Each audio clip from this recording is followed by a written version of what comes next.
We're here with a whole load more engaging educational assessment conversation. I'm here. My name's Sam Deno, and I'm the assessment lead at Twinkle. And Emma Rose McHale's here.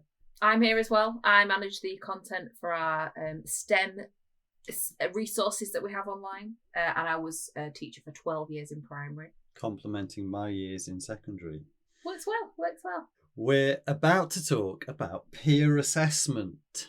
Now, I thought that I used peer assessment pretty well in the classroom. If you'd asked me how effective I was at implementing it, I would have given myself 6 out of 10 on a scale with 10 as the highest.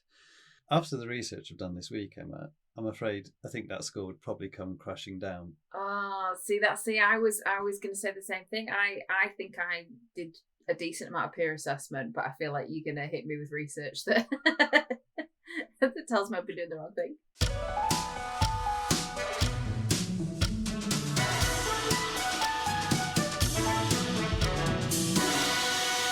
So we're mostly basing the insights here on some research by Keith Topping from 2017. And Topping is an educational psychologist at the University of Dundee. Topping speculates that peer assessment has value if it's done well, but with no preparation, it's little more than a gimmick. Yeah, I'm worried you're going to tell me that we didn't do it well, right? Well, I think certainly when I look at this stuff, I think, oh yeah, I was just using it as that classroom gimmick. So for me, peer assessment, it was just a bit of a casual, okay, how do we mix this up? How do we do assessment in a slightly different way? Let's just, everyone grab a colleague's book and mark it 2 stars and a wish or something like that. 2 stars and a wish. Oh, I never used that, actually. I absolutely used that. But okay. I was primary, so 2 stars and a wish feels very primary focused. Yeah, no, there's no reason why you can't use it in secondary. I didn't, but anyway, that was my approach. But the problem with that is you're giving them very loose criteria. The pupils. You're not giving the pupils ownership over it particularly. You're giving huge allowances to the possibility of biases. What you actually, Keith Topping suggests, what you actually need to be doing with peer assessment is you need to be training the whole class on how you are going to do peer assessment. And actually, he says that the positives won't necessarily be the ones that I was certainly looking for when I was rolling it out. So I'd say the positive I was looking for was improvements to outcomes, to academic outcomes. And actually, probably the most critical impact that peer assessment can have is an improvement to collaboration and cooperation. That's actually what peer assessment does very well. Do you think you used it in that sort of casual way, or would you say you pre-planned, carefully plotted? I would have pre-planned it to a certain degree, depending on the age of the children, but no more so than say like, oh, on Wednesday we're going to do some peer assessment. Okay. Do you know what I mean? Like, yeah. I would have planned it in to make sure that it was done regularly. I certainly had strategies for peer assessment. So, like, I know we said it, but like the 2 stars and a wish, or even just like for primary children, especially like, like a traffic light system. Like, do you think how much did you like this other person's work? I tell you what, I never used it properly for, and I always wish I'd done a better job, was the learning from it. So, like, actually, if you've just marked your friend's work and you've noticed that they didn't use full stops, did you then go back and check yours for the same thing? That sort of thing. And similarly, I think that is one of the big benefits of it, is that because it gives you that sense of ownership, then it also gives you that sense of, oh yeah, now I know what I need to look for in my own work as well. So one thing that blew my mind was that, so Topping, he points out the huge amount of potential variables in the setting of peer assessment. So he talks about you need to have thought about beforehand and this stops it from ever being casual. But this is what he suggests. You need to have thought about the purpose. So why are you doing it? You need to have thought about what the outcomes are. Is it an academic outcome? Is it a social outcome? Is it a what you've just said about understanding your own work better? You need to think about quantity. How much are you going to get your pupils to mark? You need to think about anonymity. Are you going? You could blind mark it, so you could give somebody the work of somebody else that they don't know in the class. Yeah, it removes that kind of like social aspect, like the negative possible social aspect of it. Yeah. Exactly. Yeah. You need to think about the makeup of groups or a pair. So are you going to do it in a pair? Are you going to do it in a 3 and do it like a round robin? Are you going to do it in a 4 or so on? Are you going to match ability levels? So is it going to be the same level pupils marking each I other's always work? found that really tricky, actually, that aspect, because it's really nice to learn from somebody who might be more able in a certain area, but at the same time, you've got to mix that up a bit, haven't you? You can't, like, otherwise you're always going to be sat there going, well, this guy next to me is better than me. Like you're always going to be comparing yourself to a person that you can't keep up with. It's a tricky one, that.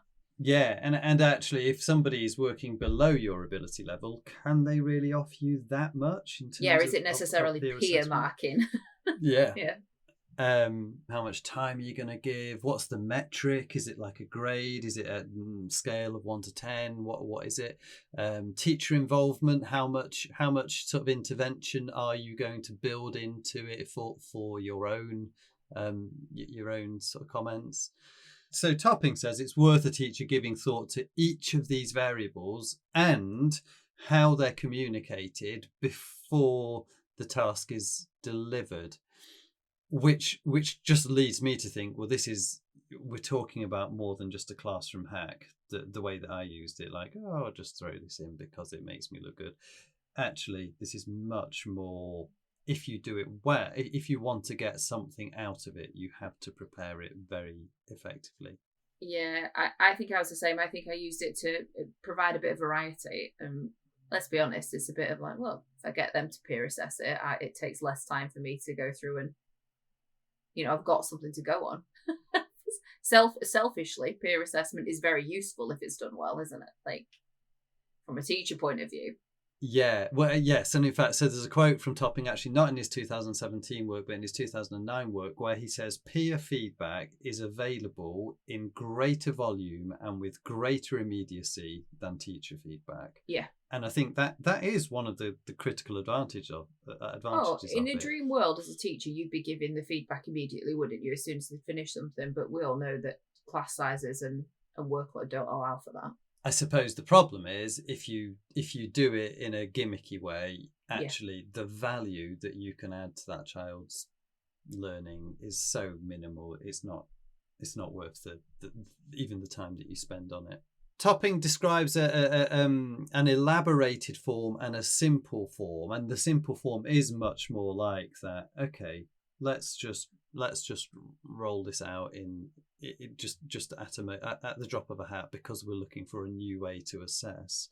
But I suppose what we're encouraged to do is have a class of students who have learnt and understood why they are doing peer assessment and can understand the value of what they're doing, as opposed to just plopping it in front of them and hoping for the best.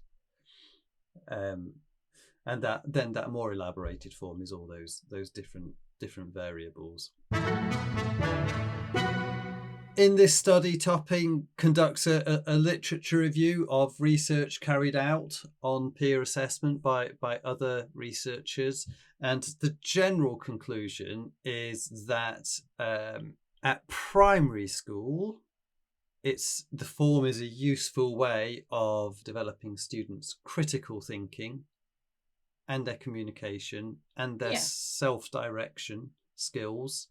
I would agree. I would agree with that from a primary point of view. That is, I think you get that even if you are implementing it as a gimmick, you do get a certain amount of that out of it anyway. Yeah, And then at secondary school, actually this study generally said that peer assessment is largely seen as offering accurate outcomes as long as the form is well considered and well communicated by the teacher beforehand. So those academic outcomes, they're fairly accurate when you compare them with the academic outcomes of a teacher marking. Oh, that's interesting. As children get older. Yeah, yeah, but only if it's been well set up. Yeah, and they know what they're doing with it, I guess, as well. Like they're used to it. Yeah. So there you go. There's a few things. I suppose in terms of what to consider. I suppose this is our key takeaway section. Really, what to consider when setting it up. One of those vital strands, I think, to peer assessment, and one of those things that builds in that cooperation, collaboration, socialization, is the ownership side of things. And so to consider involving students in actually developing the assessment rubric beforehand is recommended quite strongly. The problem with that is it takes a lot of prep. So you can't just do it at the drop of a hat in the classroom.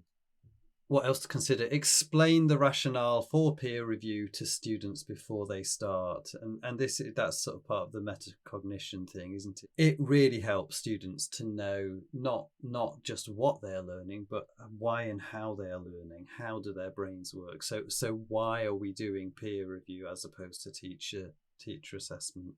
And if you can explain that to your pupils at the start, that's very valuable.